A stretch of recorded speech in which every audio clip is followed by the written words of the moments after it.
Welcome back to the One Line Away podcast. I'm one of your co-hosts, Tyler Weber. And this is Cassie Weber. And in today's episode, we're going to be going over what it's like being a couple going through infertility. Through this journey, there's ups and downs. It is a huge roller coaster.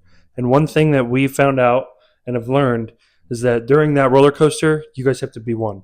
Obviously, you're not going into an infertility by choice. This is something that happens to you. What that can do to a couple can be detrimental in ways that are scary to even think about or discuss. We want to dive into what it's looked like for us in the years that we've been going through this and maybe the things that we would do differently. And if you're watching this and you feel like you and your spouse are going through this time and feeling very disconnected, we want this episode to really help be the building blocks of your foundation.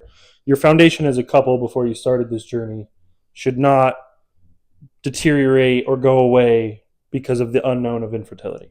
Right. We know infertility sucks, and we've established that. We'll establish it more in every episode probably. Yeah, we definitely felt like we wanted to share a little bit about where this started for us.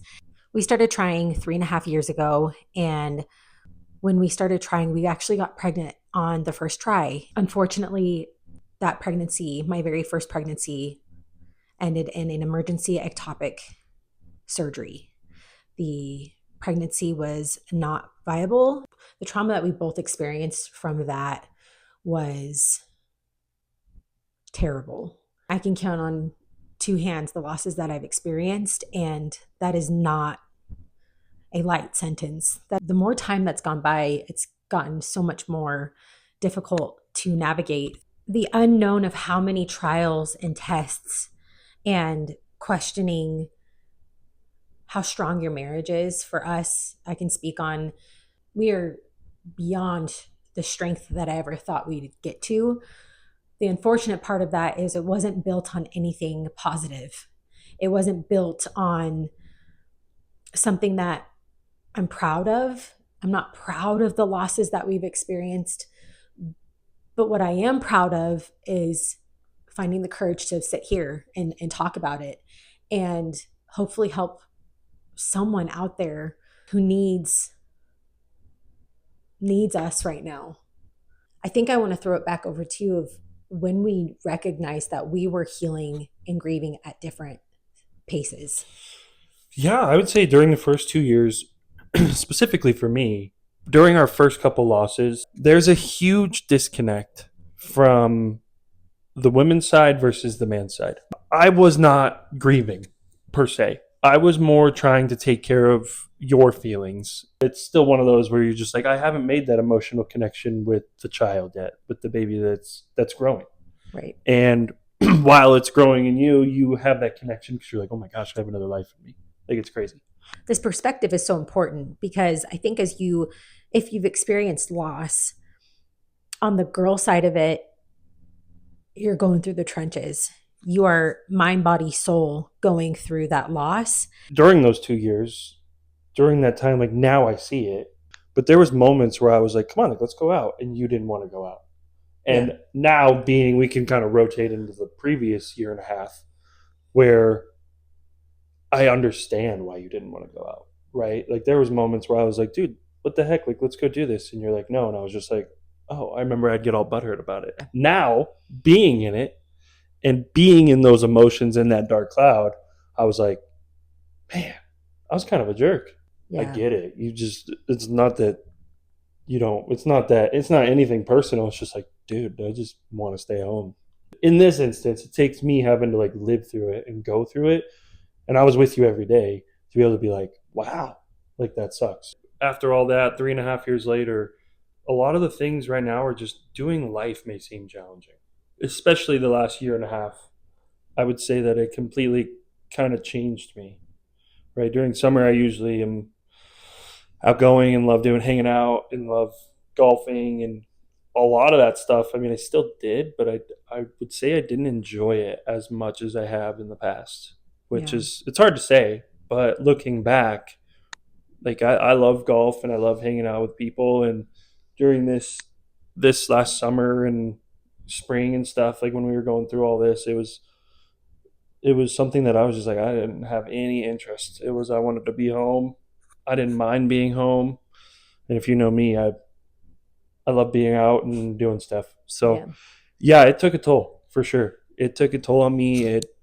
I mean, I still think there's days where it's taking a toll on me, And right? it will. And it will. Yeah. It's part of it.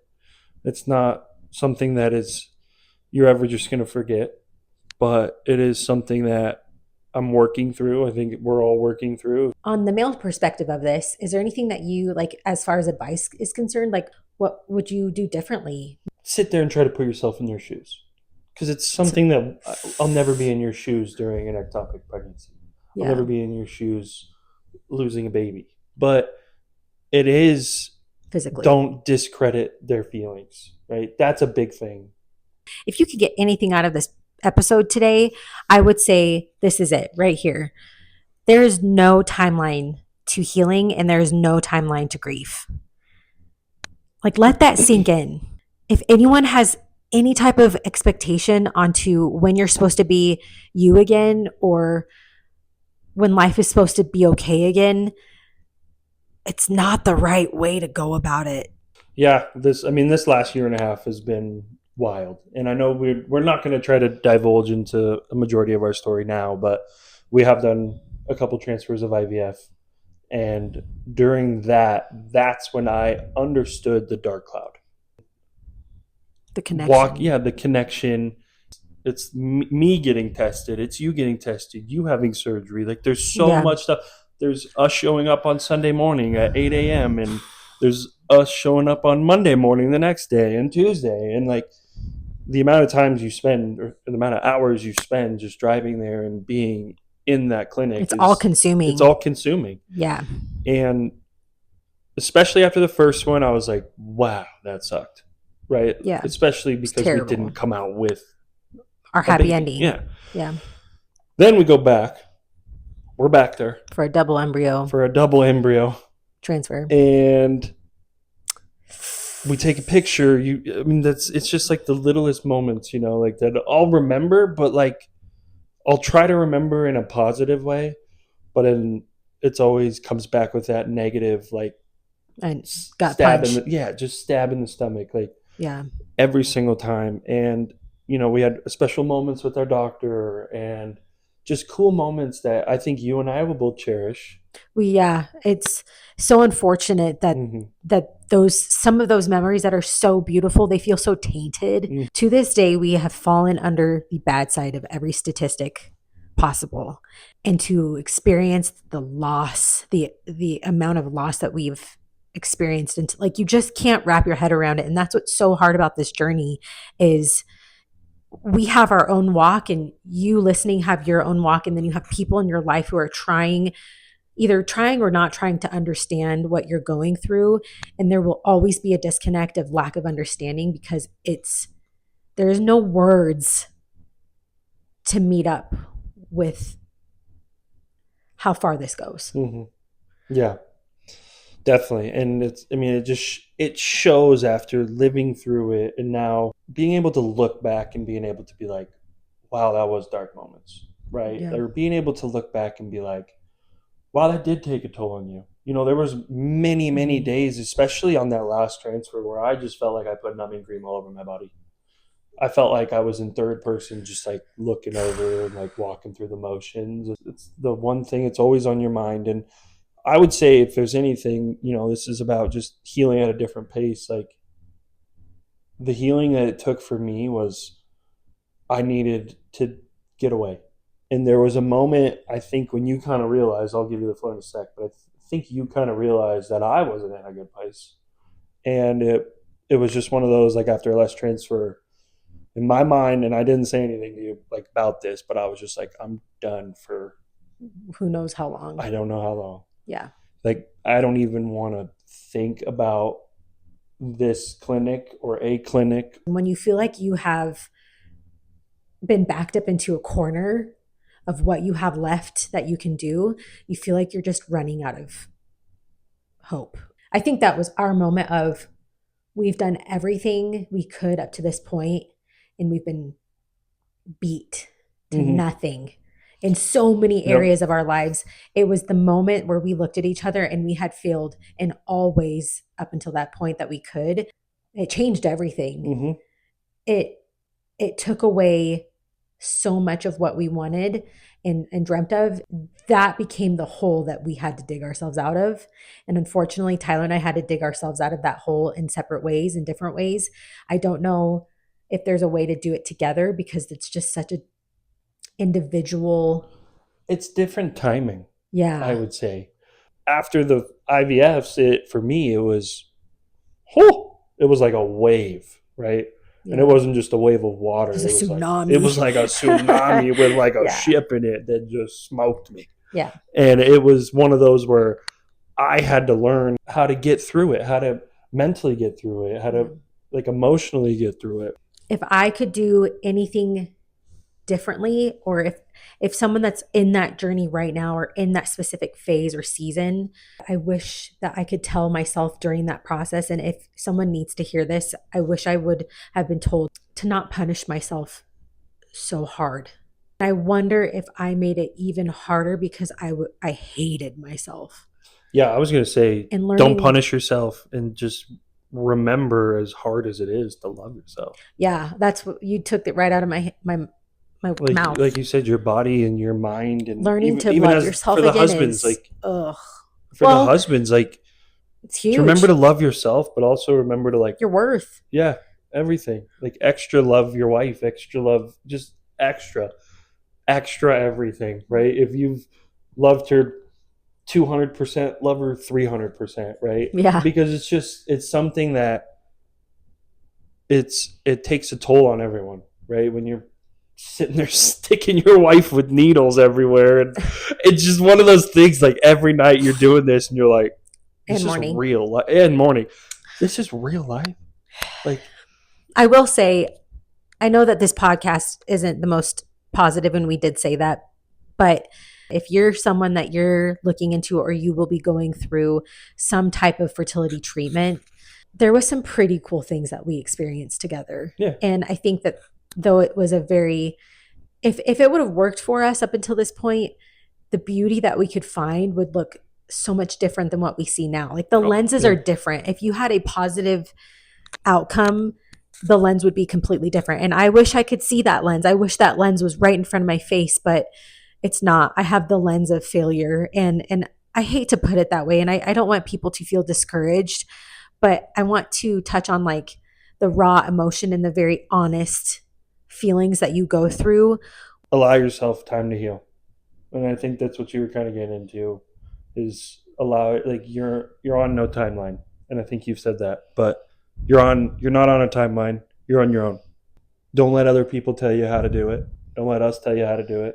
I would be lying if I said that I did everything perfectly or we did everything and chose everything perfectly up until this point because we definitely didn't.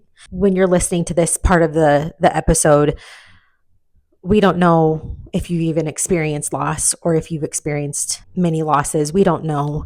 But what we can say is that your feelings are valid. Mm-hmm. You may feel so lost in who you are right now.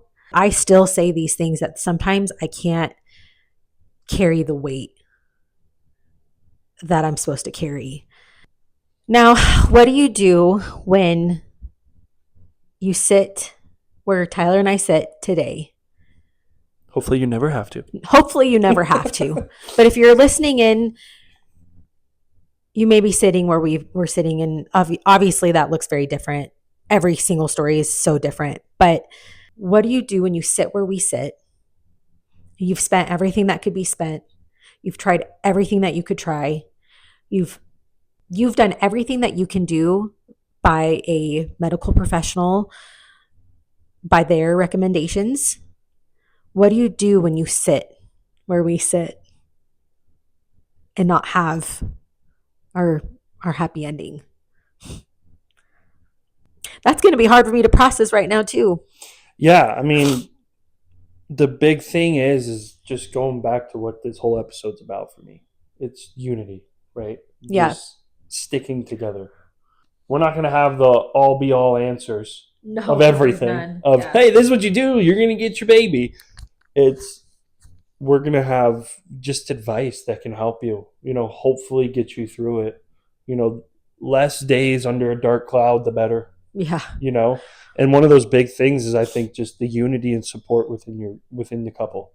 And sometimes you just can't keep up Mm-hmm. with people. And the best way I can put this is it's so hard to meet with people who are moving on with their life just as they've planned it when we have been stuck in the same spot for almost 4 years. It's like quicksand. That's a perfect way to put it.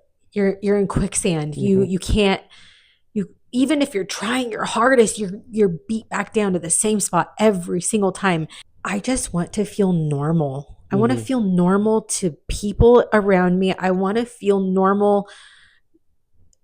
You can't be your normal self anymore because normal isn't the There's same new anymore. normal, Yeah, there's a whole new normal. But if I could say on like the outside of it, like I appreciate when people look at me the same that they would look at me like my mom would. yeah. Or no matter what I've gone through, or no matter whoa. Whoa. So we got that tissue box. Yep. You better keep that in there. That was funny. That was, yeah. But I think the most painful part of this journey has been how you are perceived to people and how people look at you now, because maybe you shared too much or maybe you haven't shared enough. And I think that's what's been the most hurtful in this season. Mm-hmm. And I just want to feel normal. And that may not be what you would feel like. I don't know if I would want that 2 years ago. For the husbands, it's just a majority of the time, it's not words that can help. It's Right. just actions. Yeah. Right? It's saying, hey, I'll go help you and I'll go get dinner. I'll go do this. I'll help Play a clean. game. Let's play a game. Let's play Call of Duty. You know, like it's little things like that. It's the little, it's not words like of, hey, I'm sorry. The amount of times I've told you I'm sorry for Whatever. all of our IVF, for everything, is just stupid. And it's like at this point, I think you're just like, dude, stop. You know, Yeah. I don't want you to say I'm sorry. Yeah. I want you to just hear me complain. I'm going to complain. And Yeah. then you just sit there, and if I look like I need a hug, hug me. Yeah. The last thing I want to say kind of on this topic is just like always remember the love that you guys shared before this nightmare started. And I remember when you surprised me with the pregnancy tests, and we got to tell a majority Some people. like a majority of our closer family. Part sucks. And then it was just ripped apart. Like I'll never forget those moments, though. We are triggered much easier now. Mm-hmm. I don't know if that's for the people listening. I don't know if that's something that you've experienced where as time goes on, it gets harder. And I was so naive. I just didn't think it would be that way. But I also, I didn't think or hope that I'd be in the position that I'm in now. Even though our life looks different than how we thought it would look like in today's time, I can truly say that we have grown as a couple. Our marriage has seen things that maybe other marriages will never see.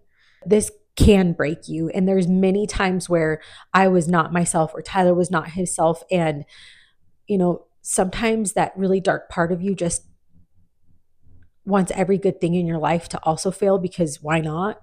You're right there in it. So why not? And gosh, that goes back to the punishing yourself thing. Whatever gets thrown at us, I know that we will get through it. We've been through the hardest. We've been through the harder. We've been through the hard. And we'll do it time and time again. We hope you enjoyed the open conversation of this episode. We wanted to start with where it all started for us. We officially announced the podcast to all of our socials. Every bit of support that we get on this means the absolute world to us. Yep. And this is big topic number 1 that we've wanted to cover. We have a very good amount, and we are very, very excited to get these out to you guys and help you guys in dire times. Every bit of support that we get on this means the absolute world to us. Yep. So we'll see you guys next time, next episode.